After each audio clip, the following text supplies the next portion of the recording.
I sat there, calmly tracing the rim of my water glass as the $12,000 bill slid across the table toward me. My stepmother, Victoria, was raising her glass to celebrate a massive buyout built entirely on my stolen life's work. She thought I was still the submissive girl locked in the shadows for a decade. She had no idea I was not here to eat dinner. I was here to burn her fantasy world to the ground. Hello, everyone. Before today's story begins, we'd like to share a quick message. YouTube recently removed our monetization, cutting off our income. If you enjoy this story, we humbly ask for just $1 to help pay our staff so they can make a living and keep creating for you. Thank you for saving us. Now, let's begin the story. My name is Quinn Brooks. I stepped through the grand, heavy brass doors of Laura, the most brutally expensive and fiercely exclusive restaurant in the heart of downtown Chicago. The air inside the establishment was thick with the scent of imported white truffles, roasted marrow, and aged oak. A carefully curated atmosphere designed specifically to make ordinary people feel entirely out of place. Tonight, the sprawling main dining hall was completely closed off to the general public. It had been transformed into a private, heavily guarded sanctuary for a singular, arrogant purpose, celebrating the $500 million merger between our family's technology firm and a massive global conglomerate.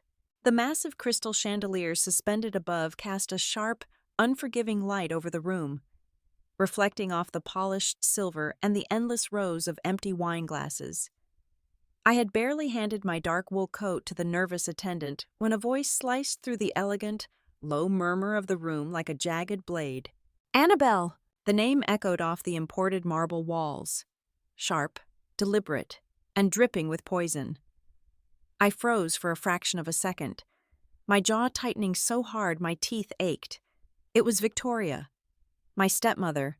Annabel was my birth name, a name I had legally and emotionally discarded over 10 years ago.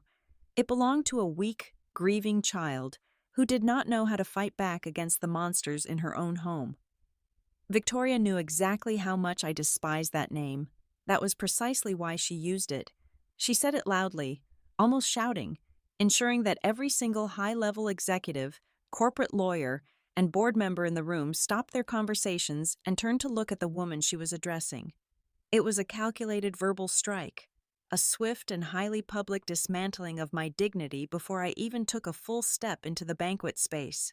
Victoria glided toward me, her custom emerald silk dress rustling against the floor like the hiss of a coiled snake.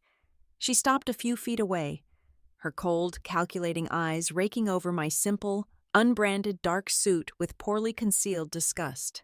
There was no warm greeting, no fake hug, not even a polite, plastic smile for the sake of the important guests watching us.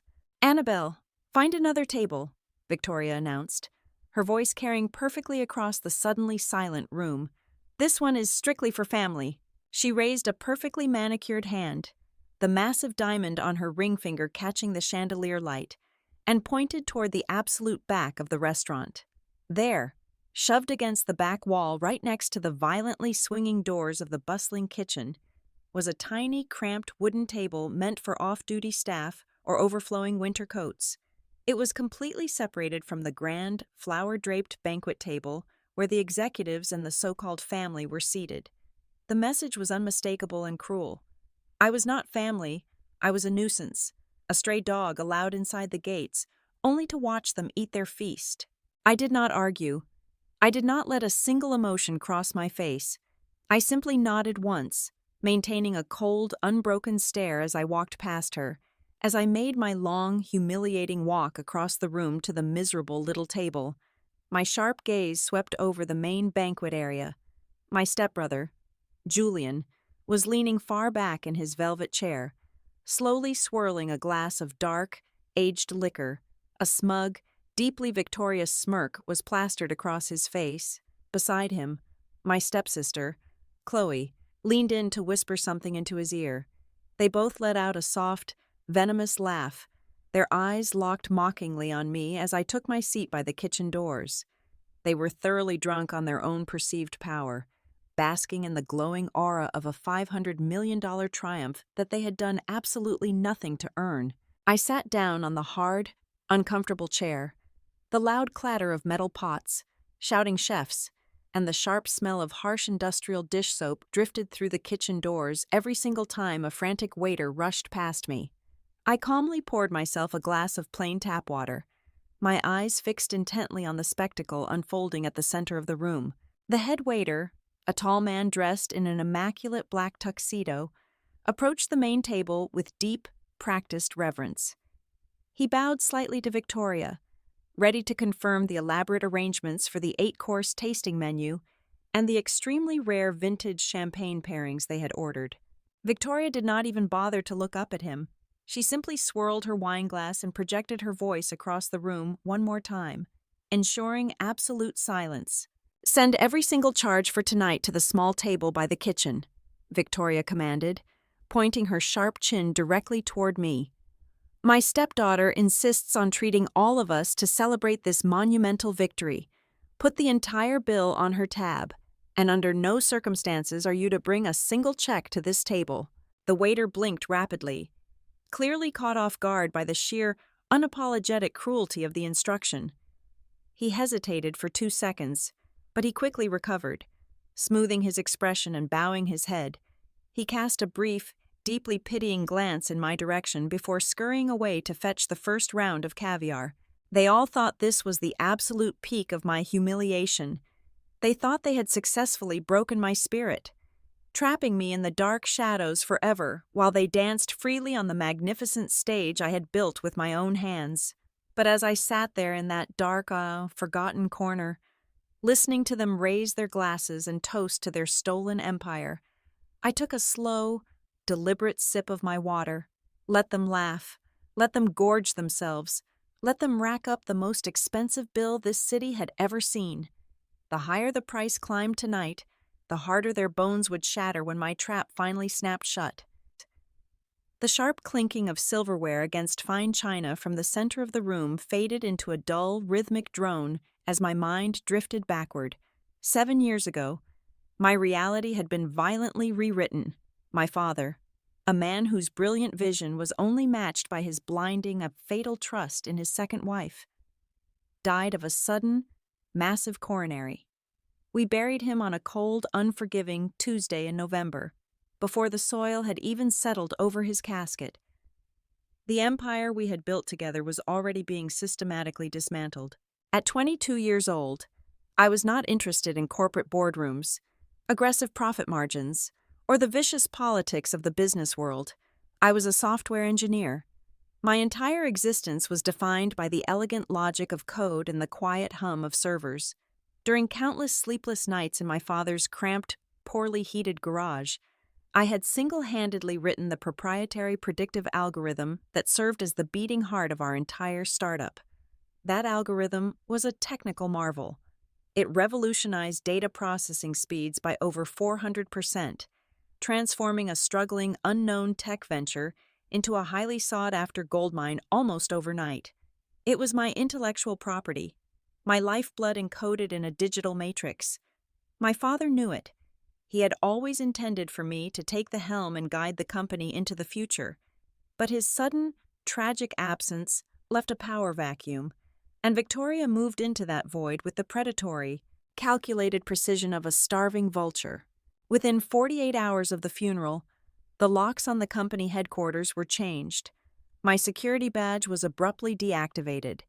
When I marched down to the office and demanded an explanation, Julian ambushed me in the grand lobby with an army of ruthless, highly paid corporate lawyers. They slid a thick, intimidating stack of legal documents across a glass conference table. According to those heavily notarized papers, I had allegedly signed over every single share of my equity, every patent, and every shred of my intellectual property rights to Victoria's newly formed holding company for a pathetic severance package of $50,000. The signature at the bottom of the transfer agreement was a flawless, terrifyingly accurate forgery. Julian had always possessed a sociopathic talent for mimicking handwriting, a neat little trick he used to forge report cards in high school. now fully weaponized to steal a lucrative corporate empire. I was young, overwhelmed by grief, and entirely outgunned. When I furiously threatened to go to the police and expose their fraud, Victoria did not even flinch. She simply smiled a chilling, reptilian smile and casually mentioned the incredibly expensive, brutally aggressive defamation lawsuits she would immediately file against me. She promised to drag my name through the mud, to bankrupt me with endless legal fees, and to ensure that no respectable technology firm in the country would ever hire a hysterical, litigious liar. I had 30 days to vacate my apartment. They threw me out onto the street with nothing but a cardboard box of personal belongings, a broken heart, and the overwhelming, suffocating weight of my own naivety. Survival demanded absolute, unquestioning submission. I needed a steady income. I needed a shield to hide behind. And most importantly, I needed time to plan. I buried my pride deep within my chest and accepted a low-level, entirely anonymous engineering position at a mid-sized data processing firm called Meridian Syntax Solutions to Victoria and Julian. I had officially surrendered. I became the obedient, terrified stepdaughter who had meekly accepted her miserable, impoverished fate. Whenever Victoria summoned me for degrading family dinners or public charity events merely to parade her false magnanimity to the press, I played my part flawlessly. I kept my head down, my voice quiet, and my eyes fixed firmly on the floor. I let them believe they had utterly crushed my spirit. I let them believe I was paralyzed by the terror of their wealth and their vicious legal team. I endured their endless, cruel manipulations for 7 long years because I knew that stepping into the light too early, without a foolproof strategy, would result in my absolute destruction. But the landscape had shifted violently just 4 weeks ago, when the news of the upcoming merger officially broke. A massive global conglomerate had offered $500 million to acquire our family company. It was not just another lucrative business deal, it was the final, devastating phase of Victoria's master plan. The acquiring conglomerate was notorious for aggressively stripping down the startups they purchased, absorbing the core technology, and dissolving the original corporate entities entirely. If Victoria placed her signature on that final merger agreement, the startup my father founded would cease to exist. The forged transfer documents, the stolen equity, and my stolen algorithm would be buried forever beneath mountains of impenetrable, international corporate bureaucracy. She would walk away with $500 million in clean cash, entirely untouchable, while my life's work was swallowed permanently into a corporate black hole. That impending signature was the breaking point. The realization hit me with the devastating force of a runaway freight train. I could no longer afford to cower in the shadows, waiting patiently for a stroke of cosmic justice that was clearly never going to arrive. If I remained passive for even 1 more month, my father's legacy and my own genius would be permanently erased from history. I realized then that my greatest strategic advantage was not just my technical brilliance, but their own catastrophic, blinding arrogance. Victoria and Julian were so consumed by their immense greed and so utterly convinced of my pathetic weakness that they had completely stopped checking their blind spots.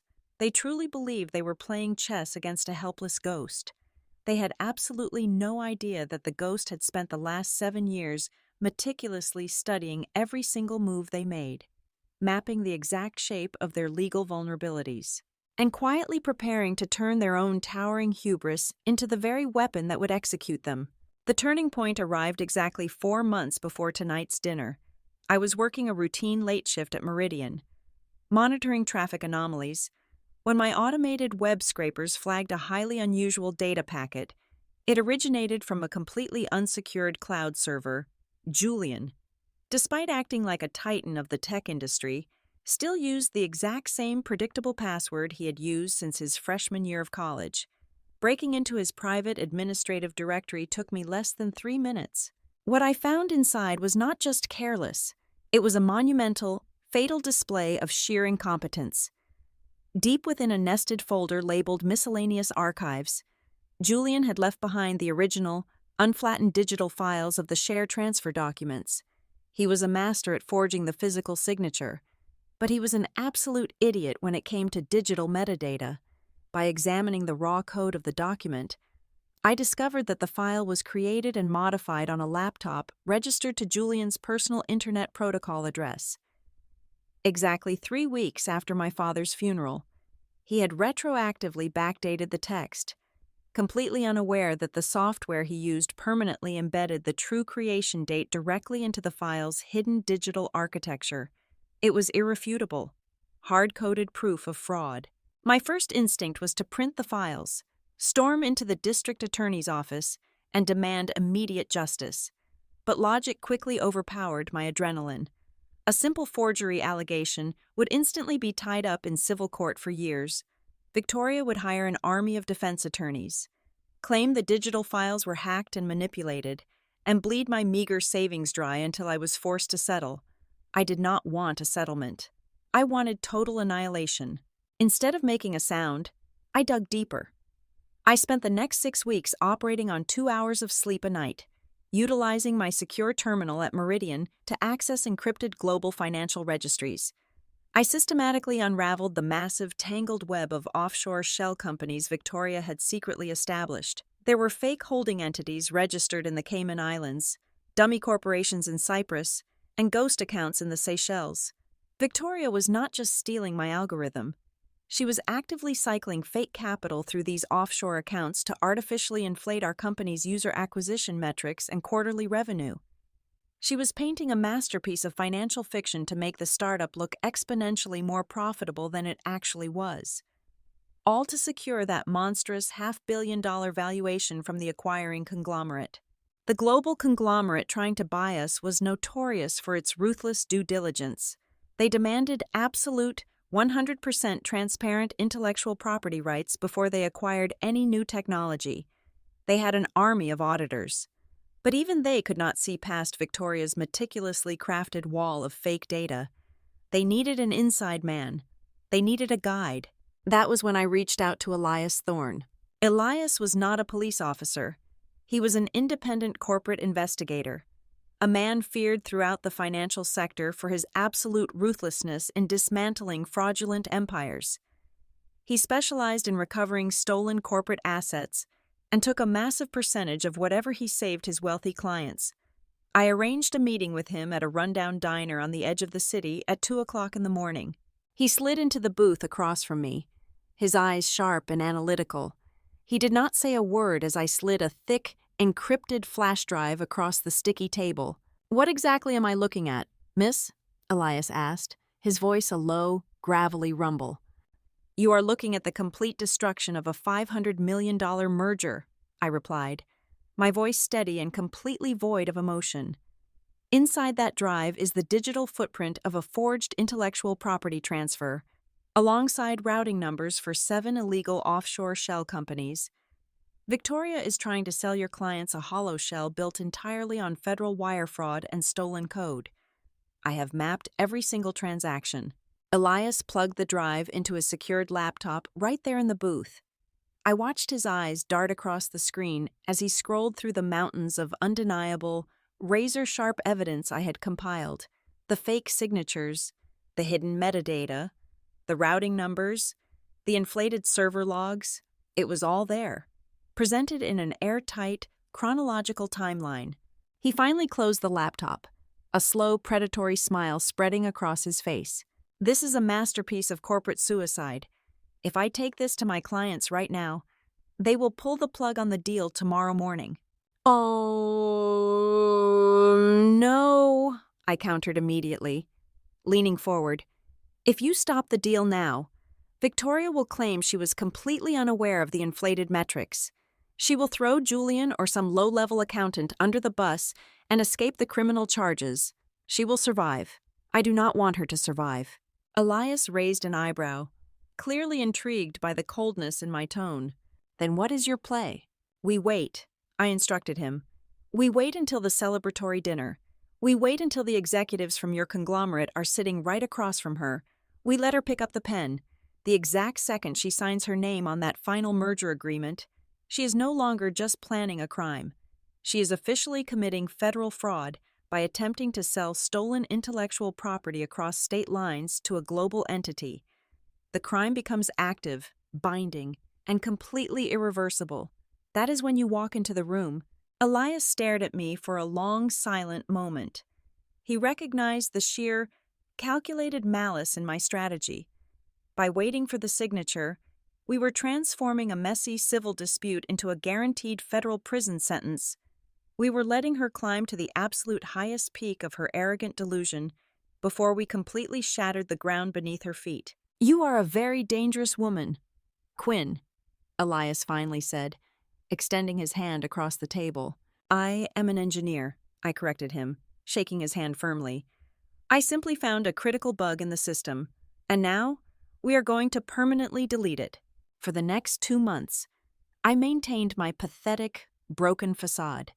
I endured Victoria's sneers and Julian's arrogant insults with a quiet, terrifying calm. Every single time they mocked me, I just pictured the flash drive in Elias's pocket. The trap was set. The bait was taken. All I had to do was sit quietly in the dark and wait for the execution. The delicate ringing of a silver dessert spoon striking crystal snapped my focus back to the suffocating reality of the dining room. The lavish 8-course feast had finally reached its conclusion. At the center of the grand banquet table, Victoria rose slowly from her velvet chair. The entire room fell into an immediate, reverent hush. She held her champagne flute delicately, casting her gaze downward for a brief moment, as if overcome by a profound wave of emotion. "Ladies and gentlemen," Victoria began, her voice trembling with a flawless, sickeningly manufactured sincerity. "When I look around this room tonight, my heart is absolutely overflowing. Building a technology empire from the ground up is never an easy journey." She paused, dabbing the corner of her eye with a pristine silk napkin to catch a non-existent tear. "It takes blood, sweat, and endless, terrifying nights.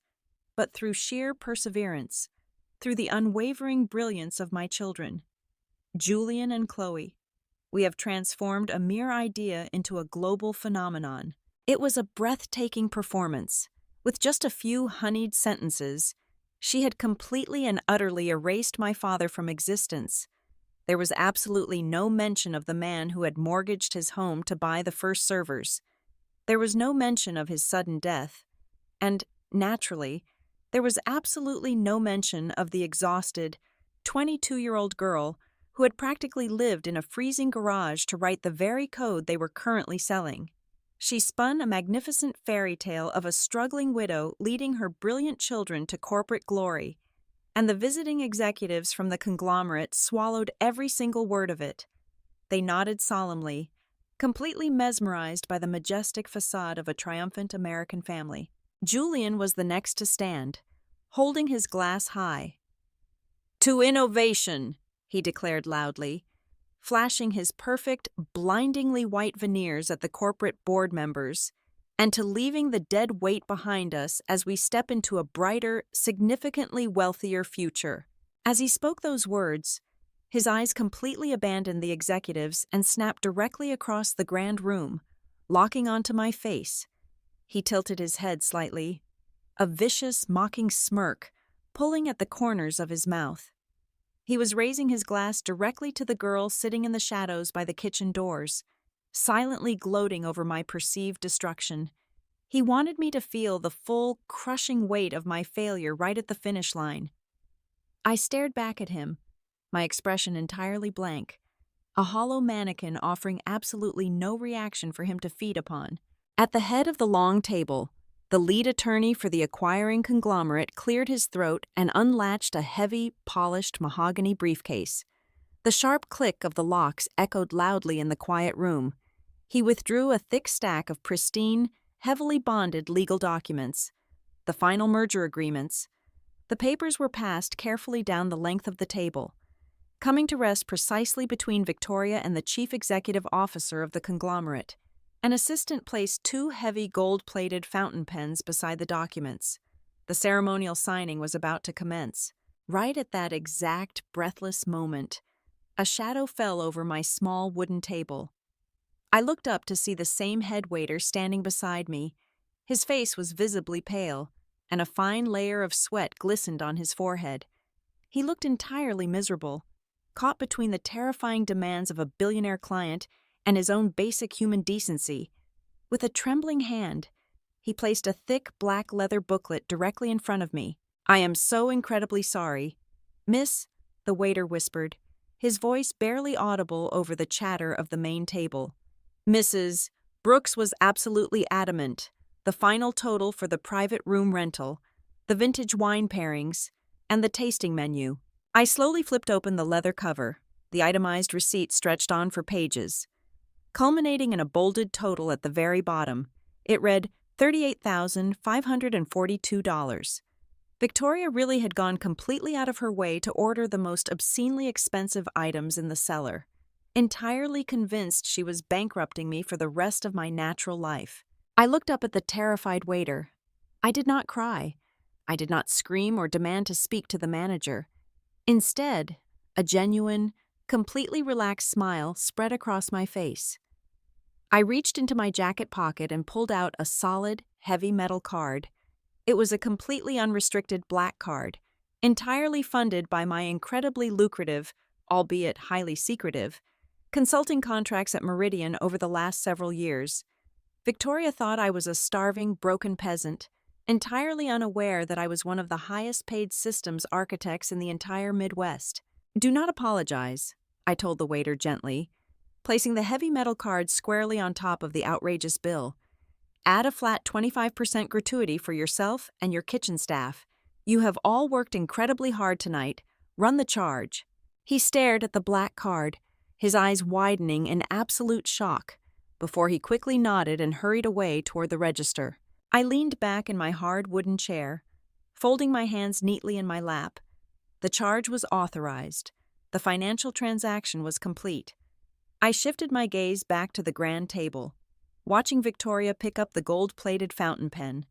I watched her perfectly manicured fingers grip the barrel.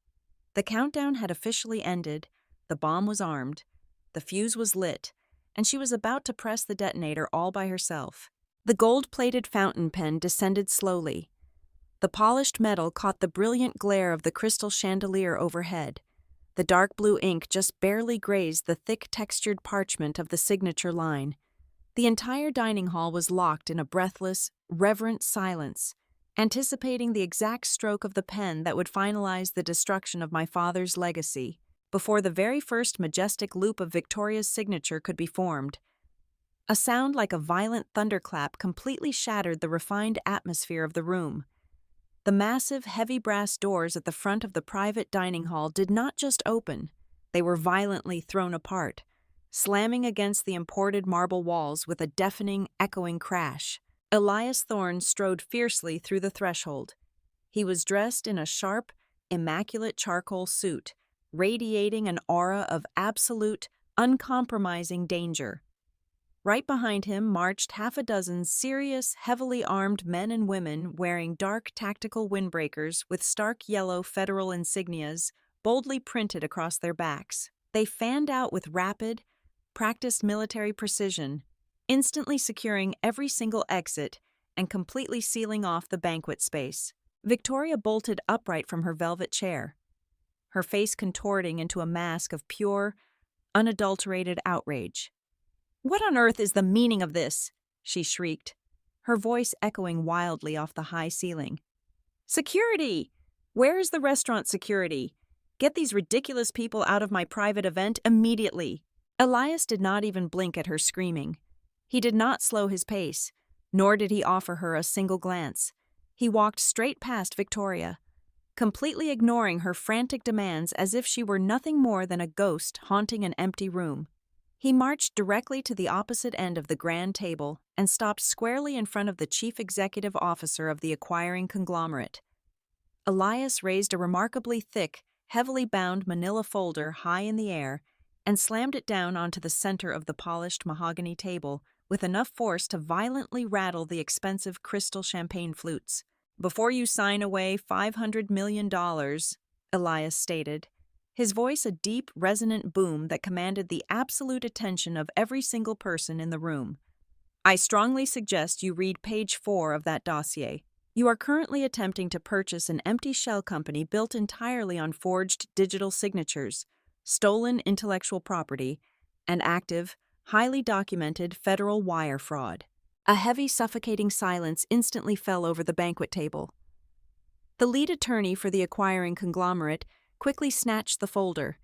His hands trembled slightly as he flipped directly to the designated page. As his eyes darted across the printed server logs, the hidden metadata from Julian's personal computer, and the highlighted routing numbers for the offshore accounts, his face turned the horrifying, pale color of wet ash. He whispered frantically into the ear of the chief executive officer, sliding the undeniable, razor-sharp proof across the table. The chief executive officer stared down at the documents, his eyes widening in absolute horror. The realization hit him like a physical blow. He and his board members were merely seconds away from throwing $500 million into a legally toxic wasteland that would have entirely destroyed their own global corporate reputation. He stood up abruptly, his heavy chair scraping violently against the hardwood floor. He snatched the ceremonial gold pen from the table and hurled it furiously across the room, where it clattered uselessly against the marble floor. "The deal is completely dead," the chief executive officer roared, his face flushed with explosive fury. He pointed a shaking, aggressive finger directly at his own team of scrambling corporate lawyers. "Tear up every single one of those contracts right this second, and you better draft a massive, crippling lawsuit against this woman for attempted corporate fraud by tomorrow morning." The private dining room instantly erupted into sheer, unadulterated chaos.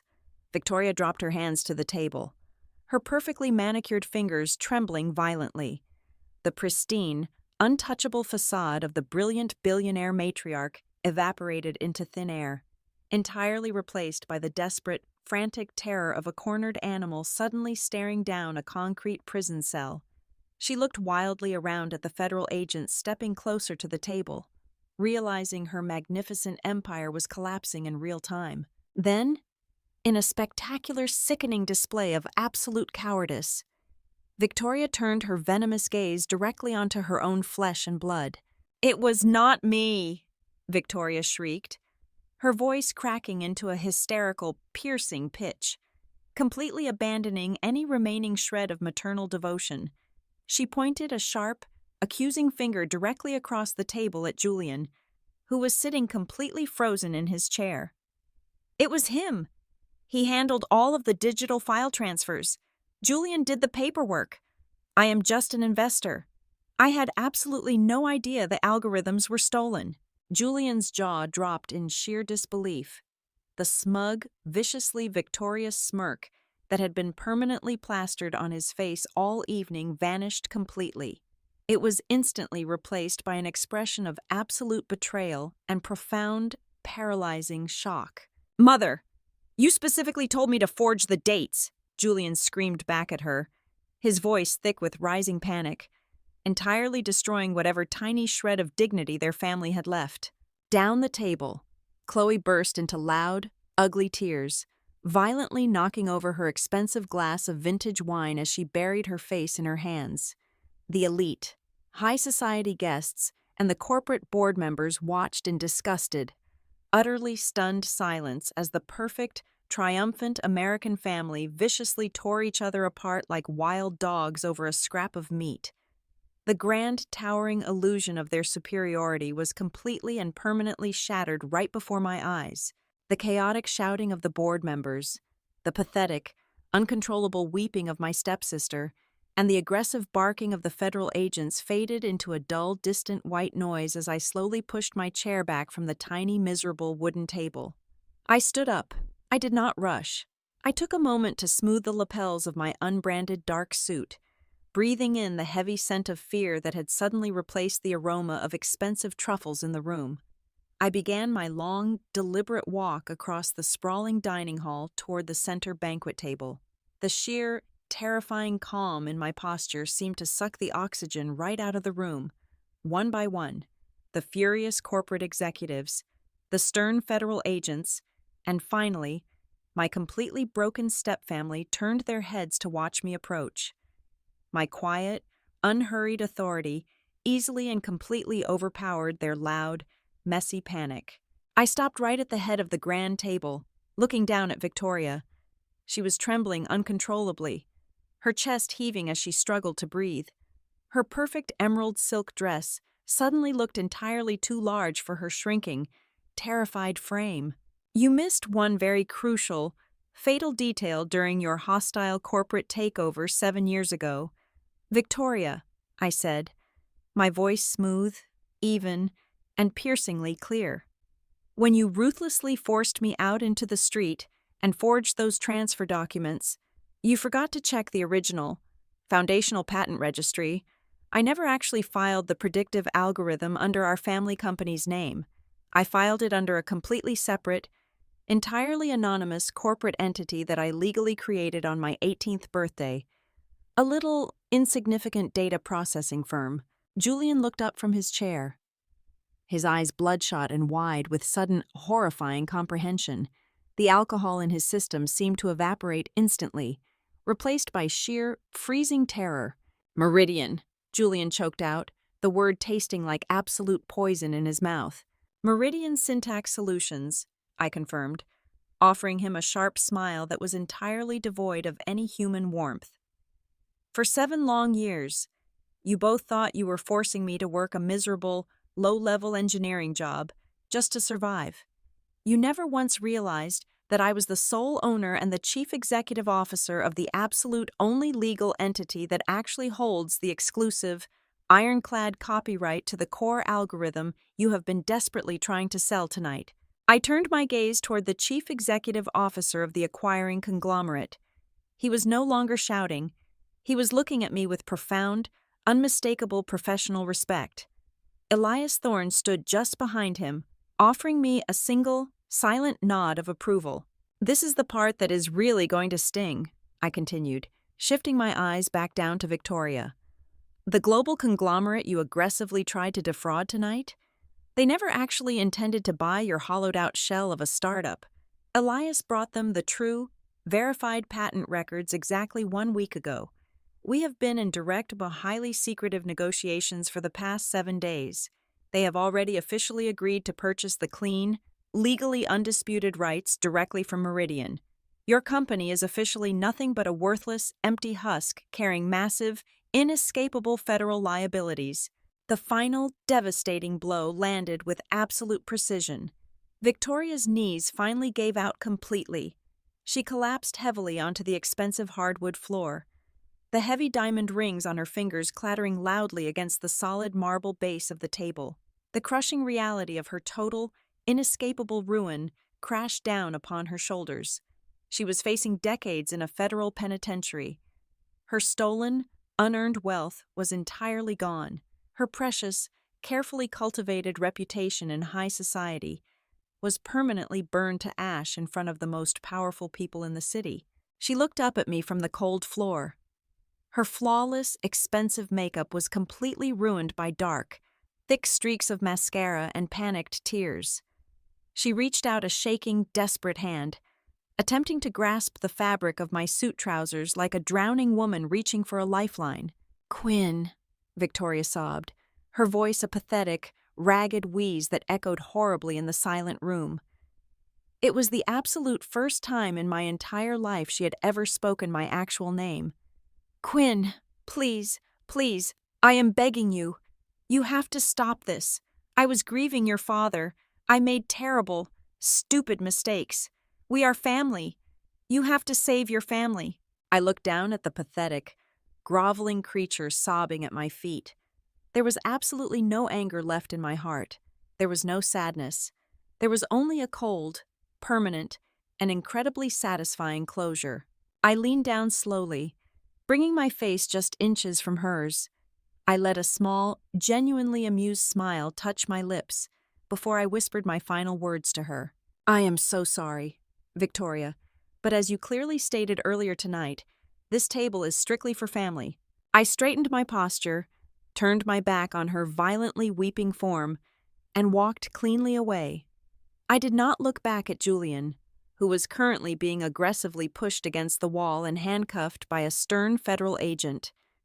I did not look back at Chloe, who was screaming hysterically at the bewildered restaurant staff. I pushed open the heavy brass doors of the restaurant and stepped out into the crisp, freezing Chicago night air. In the distance, the sharp, wailing sirens of multiple police cruisers were already echoing loudly through the city streets, rushing quickly toward the restaurant to complete the arrests and secure the crime scene. I pulled my dark wool coat tightly around my shoulders and took a deep, deeply cleansing breath. The suffocating, unbearable weight I had carried for a decade was completely and permanently gone. I had finally reclaimed my father's stolen legacy, and for the very first time in my life, the magnificent empire I had built was entirely, undeniably mine. Thank you so much for listening to today's story. We hope you enjoyed it. As an ad-free channel, your support is what keeps us alive. Please support Boss Revenge Stories with just $1 via the QR code on the screen, or click the link in the description box or pinned comment. Also, we'd love to connect with you. Please leave a comment telling us which city or state you're listening from. Thank you for standing with us, and see you in the next stories.